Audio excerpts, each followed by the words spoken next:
ये मैंने दो सिरिंज ली है, एक थोड़ी मोटी है जिसे मैंने बी नाम दिया है और एक थोड़ी पतली है, मतलब इसके अनुप्रस्थ परिच्छेद का क्षेत्रफल थोड़ा ज़्यादा है और इसका अनुप्रस्थ परिच्छेद थोड़ा कम है। ये पतली है, इसे मैंने ए नाम दिया है और इसे एक पतली सी नली द्वारा जोड़ दिया है।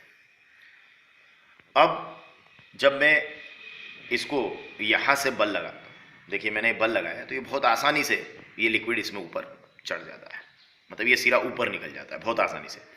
लेकिन जब मैं यही बल यहाँ से अप्लाई करता हूँ, बी से अप्लाई करता हूँ, तो ये बहुत अधिक मुझे इस पर बल लगाना पड़ता है, तब ये ऊपर की ओर जाता है। यहाँ से मुझे कम बल लगाना पड़ता है, देखिए बहुत आसानी से चला जाता है, लेकिन यहाँ मुझे बहुत अधिक बल लगाना पड़ता है। अब ऐसा क्यों है, इसको हम देखते हैं। देखिएगा कि ये यहाँ देखिए, ये मान लीजिए हमारी जो हमारा पतली सिरिंज है, मैं इसे ए नाम दे रहा हूँ और इसके अनुप्रस्थ परिच्छेद का क्षेत्रफल भी ए है। और जो मेरी मोटी सिरिंज है, मैं इसको बी नाम दे रहा हूँ, उसके अनुप्रस्थ परिच्छेद का क्षेत्रफल भी बी है। अब स्मॉल बी, अब ये जो बी है ये ए से, बी जो है ए से बड़ा है, मतलब ये बी ए से बड़ा है। अब देखिए मैं यहाँ पर ऐसे बल लगा रहा हूँ, तो जब मैं इस पर यहाँ बल लगाता हूँ तो यहाँ से जो इस सिरे ए पर जो दाब होगा वो होगा बल बटे क्षेत्रफल।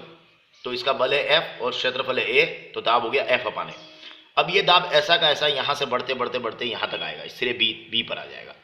तो बी पर भी दाब यही होगा एफ अपान ए, क्योंकि पास्कल क्या कह रहा है कि यदि कोई तरल विराम स्थिति में है तो उसके प्रत्येक बिंदु पर दाब क्या होगा, एक समान होगा। तो बी पर भी दाब हो गया एफ अपान ए। अब बी पर बल कितना होगा, अब फिर वही बल की गणना करना है, तो मैं बल को एफ डैश बोल रहा हूँ यहाँ पर। तो जो बल होगा वो होगा दाब गुणित क्षेत्रफल। तो दाब कितना है, एफ अपान ए, और क्षेत्रफल है बी, तो ये हो गया जो बी सिरे पर बल होगा वो होगा एफ अपान ए इंटू बी। अब थोड़ी देर के लिए अगर हम मान लें कि ये जो मोटा सिरा है इसका अनुप्रस्थ परिच्छेद इसका डबल है, तो फिर ये देखिए बी अपान ए का मान तो 2 हो जाएगा, 2 हो जाएगा। तो ये बल कितना गुना हो गया, 2 गुना हो गया।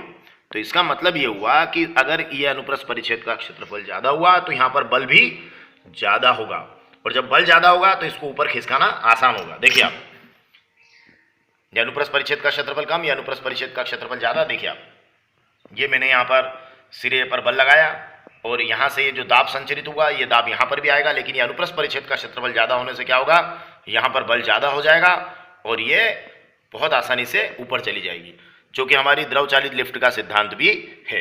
अब हम केस 2 पर चर्चा करते हैं। देखिए आप, अगर मान लीजिए हम ऐसा करते हैं कि इस सिरे को इधर रख लें, मतलब मोटे सिरे को इधर रख लें और बल हम मोटे सिरे पर लगाएं, तो देखिए अब यहाँ पर देखिएगा आप, बी पर जो है यहाँ से मैं जो बल लगाऊंगा, ये एफ बल मान लीजिए सपोज यहाँ लगाया मैंने, तो बी सिरे पर अब दाब क्या हो गया, एफ अपान बी, और ये दाब एफ अपान बी यहाँ से चलते चलते ये पतले सिरे पर आ गया। अब पतले सिरे पर जो बल लगेगा ऊपर, वो फिर दाब गुणित क्षेत्रफल से निकालने की कोशिश करते हैं, तो हो जाएगा दाब तो वही है एफ अपान बी, लेकिन यहाँ इसके अनुप्रस्थ परिच्छेद का क्षेत्रफल ए है, तो हो गया एफ अपान बी इंटू ए। अब देखिए बल में ए अपान बी का मल्टीप्लीकेशन हो रहा है।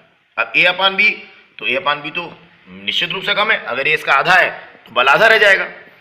तो इसका मतलब ये हुआ, आप देखिए यहाँ से ये वही हुआ। देखिए ये जो मैं इस पर दाब आरोपित कर रहा हूँ, सॉरी ये जो मैं इस पर बल आरोपित कर रहा हूँ, ये बल देखिए, तो ये जो दाब है यहाँ से चल रहा है और ये दाब यहाँ आया, ऐसा ऐसा यहाँ संचरित हुआ है, और जब यहाँ संचरित हुआ तो यहाँ जो ये बल लगाएगा ये बल कम होगा।